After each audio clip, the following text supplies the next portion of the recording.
अस्सलाम वालेकुम उस्मान भाई। वालेकुम सलाम जी। उस्मान भाई कैसे हैं आप? शुक्र अल्लाह का, आप सुनाएं। जी अल्लाह का शुक्र। अच्छा उस्मान भाई, आज की ये वीडियो बनाने का ना एक मकसद है, वो ये है कि जो आपकी ऑडियंस है, जो लोग आपको जानते हैं या जो लोग आपको नहीं जानते, आप उनको आपके बारे में आगाही देनी है कि उस्मान ज़हीर जो सीईओ हैं अर्जेंट रिश्ता के, वो कौन है, वो कहाँ से बिलोंग करते हैं, यहाँ पर लाहौर में किस जगह पे मौजूद हैं। तो ये एक हिसाब से मैं ये चाहता हूँ कि आप लोगों को आगाही दें, अपने बारे में बताएं। तो मैं शुरू करता हूँ कि आप कहाँ से बिलोंग करते हैं, किस शहर से? भाईजान मैं चिचियावदनी से बिलोंग करता हूँ। ज़िला साहिवाल का एक इलाका है, तहसील है उनकी। और 2008 में मेरे वालिद साहब वो मैंने काम करते देखा था ये। और मैंने यानी कि फ़ोन की एडिक्शन, फ़ोन सुनते थे उनका, कभी कभार मैं भी सुन लेता था।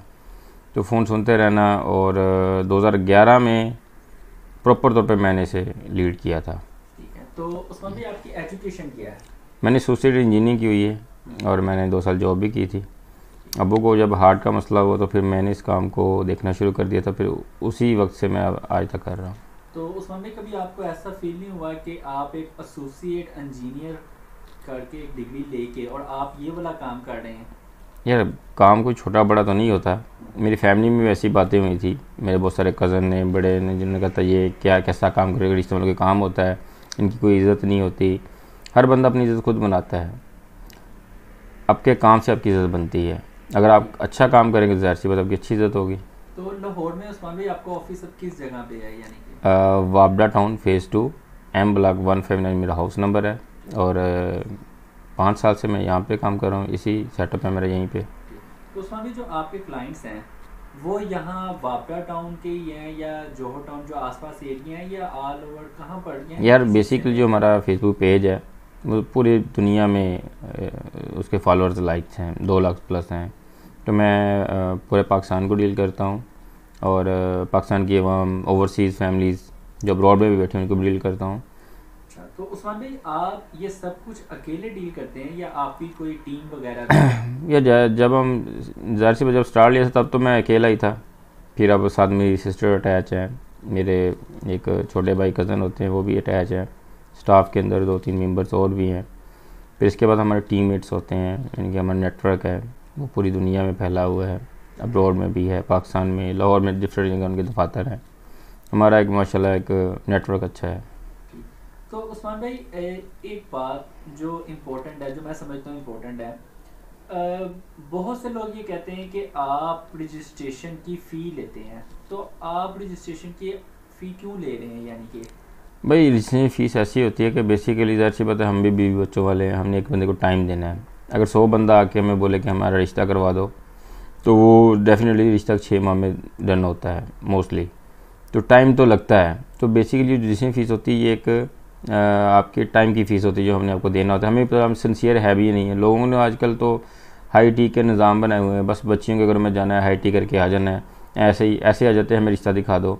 तो ऐसे नहीं होता भाईजान। हम लोगों की सिंसियरिटी चेक करते हैं, उनको रजिस्टर्ड करते हैं, उनसे एक बाकायदा एग्रीमेंट होता है, उनकी आईडी कार्ड की कॉपी ली जाती है, बाकायदा एक तरीक़ाकार है। उस तरीक़ाकार को जो अमल करता है ना, हम उसी को रिश्ता रिकमेंड करते हैं। यानी कि आपके कहने का मतलब ये है कि जो लोग सिंसेयर होते हैं सिर्फ वही आप के पास रजिस्ट्रेशन करते हैं, और जो वैसे चस्के के लिए आए होते हैं आप उसको पहली पहचान जाते हैं और आप उसकी नहीं करते? जी ज़ाहिर सी बात है। इस तरह बहुत सारे लोग स्टूडेंट होते हैं जो मैं तस्वीर भेज दो, तस्वीर भेज दो, ऐसे नहीं होता हमारे पास जो आके मिलता है हमसे हमसे उनकी हम तसल्ली करते हैं, वेरिफिकेशन करते हैं, उसके बाद उनका इनके प्रोसेस स्टार्ट होता है।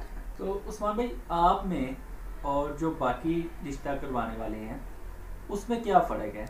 भाई जो सही रिश्ता करवाने वाले वो मेरे टीममेट में भी शामिल हैं। बहुत सारे लोग मेरे साथ अच्छा काम कर रहे हैं, जिनका काम अच्छा है उनका काम अच्छा ही है, लेकिन कुछ ब्लैक शिप्स इस फील्ड के अंदर आ चुकी हैं। जैसा कि हमने बहुत सारे बंदे पकड़े भी हैं, जो लोग खुद रिश्ता तलाश कर रहे होते हैं ना, वो मैच मेकरों के साथ ग्रुप बना लेते हैं और अपने आप को मैच मेकर भी शो करते हैं।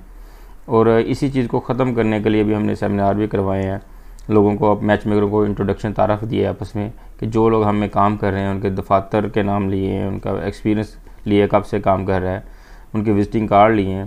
तो मैं माँ बाप को कहना चाहूँगा, ये जो रिश्ते का मामला जब किसी को सौंपते हैं ना, तो सबसे पहले उसकी वेरिफिकेशन करें। ये एक ख़ानदानों का, एक नस्ल का मामला होता है। हम लोग जो फ्रूट लेने जाते हैं तो बड़ी तसल्ली से, या कोई सब्ज़ी या कोई भी चीज़ लेते हैं, कपड़ा वगैरह, हम बड़ी तसल्ली करते हैं अपनी। तो ये शादी वाला मामला बड़ी तसल्ली वाला होता है। तो सबसे पहले जिस बंदे को रिश्ता कहते हैं ना दिखाएं, सबसे पहले उस बंदे की तसल्ली करें, उसके दफ्तर जाएं, उससे मिलें, सबसे पहले उसको ऑब्ज़र्व करें और देखें वो आपकी रिक्वायरमेंट समझ भी रहा है कि नहीं समझ रहा, फिर आप उसको रिश्ता देखने का बोलें। ये हम लोग करते नहीं, हम लोग अपनी आसानी के लिए घरों से उठ नहीं सकते और बस जिस तरह लोग आज दौर चल रहा है हर काम ना ऑनलाइन मिल जाए, तो ऑनलाइन के चस्कों में हम लोगों ने बहुत सारी खराबियाँ देखी हैं। अच्छा, तो मैं आपकी ये बात समझ गया हूँ। तो उस्मान भाई, लास्ट टाइम मेरे सुनने में आया था कि आपने एक वेबसाइट बनाई है urgentrishta.co। जी। तो मैं आपसे ये पूछना चाहूँगा कि वो जो वेबसाइट है, क्या उसके ऊपर भी जो दिल कर रहा है वो आके अपने आप की रजिस्ट्रेशन करवा रहा है? तो वो वेबसाइट, पहले तो बात ये कि वो आपने किस पर्पस के लिए बनाई है? वो आपने बनाई कि जब आप का काम, मेरा काम था कि लोगों को एक परफेक्ट मैचिंग दी जाए और वो घर बैठ के एटलीस्ट सर्च कर सकें कि उनके मुताबिक रिश्ते इनके पास कौन से अवेलेबल हैं और वो वहाँ पे उन्हें इंटरेस्ट भी कर सकते हैं। उनका तरीकाकार आपको एक दूसरे सेशन में इंशाल्लाह मैं बताऊँगा, जो वेबसाइट का तरीकाकार होगा।